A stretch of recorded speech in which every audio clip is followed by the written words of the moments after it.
Emails from Afar, a chef's culinary adventure around the world. By Mike Sanders. Chapter 8. 34 hours. 11/29, Day 14. Once again, I found myself on the Shinkansen before the break of day. From Kyoto Station we rode south for close to 4 hours as the early morning countryside slipped by at 280 kph. Still half asleep, I stared blankly out the window, my memories rushing by as fast as the trees. The temples, the Zen rock garden, the feast with Hiroshi, the farmhouse in the countryside, the dinner with Tomi, the grocery store in Kyoto Station, the crazy TV shows, the bamboo forests, the giant smoking cauldrons, the chanting monks. All of these are the essence of Japan.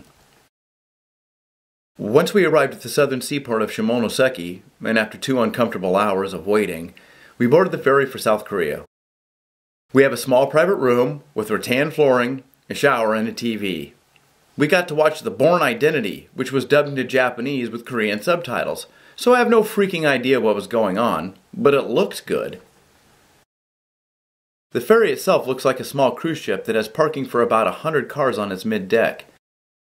I took a walk earlier this evening around the boat, going outside to smell the salt air, and it was cold, cold, cold. The ocean spray and mist were being propelled by gale-force winds, stinging the cheeks like a sandstorm. All night long the boat rocked back and forth ever so slightly, making both of us just a little seasick. 11:30, Day 15. After a bit of confusion during disembarkation this morning, Sarah found the way to the main bus terminal with a little help from a Korean girl. By chance we arrived in time to catch the bus bound for Seoul. The 6-hour trip there only had one stop, at a gas station that resembled your average food gas mart in anywhere America. We bought ourselves a little snack of donut holes, as well as some apple fritters. Both had been filled with sweet bean paste and rolled in sugar and sesame seeds. Talk about tasty! And somehow, they made my aching legs feel better. Donuts, the miracle food. At the airport, Sarah did a little window shopping for the tickets and found a smoking deal for us.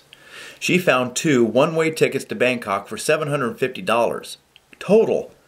Even with the cost of the ferry to Korea and the 2 bus tickets up to Incheon International Airport, we still saved close to $800 a piece compared to taking the direct flight from Tokyo. So this little diversion has been well worth it. Plus, we got to ride on a ferry and see a bit of Korea. We jumped on the tickets, and once done, we looked for a place where we could get something proper to eat.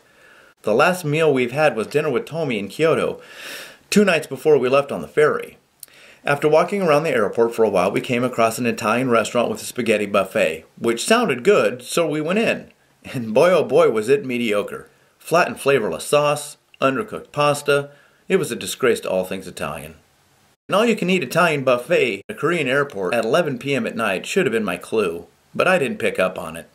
The best part of the meal was when it was over. We had 16 hours to kill before our plane left. We thought it through and decided that just staying at the airport was the best way to go. There was no reason to spend $90 for 14 hours. We'd also have to pay for the transportation there and back. So we found an empty bench at the corner of an acre of highly polished and very cold marble floor. That's where I am now, on a stone-cold floor in Incheon International Airport. I took a walk around this cavernous terminal earlier. This being the middle of the night, it's completely devoid of travelers. Walking along, my footsteps echoed and swirled loudly off the stone floor down the length of the immense hall. It was kind of creepy, kind of like walking through an empty Gothic cathedral.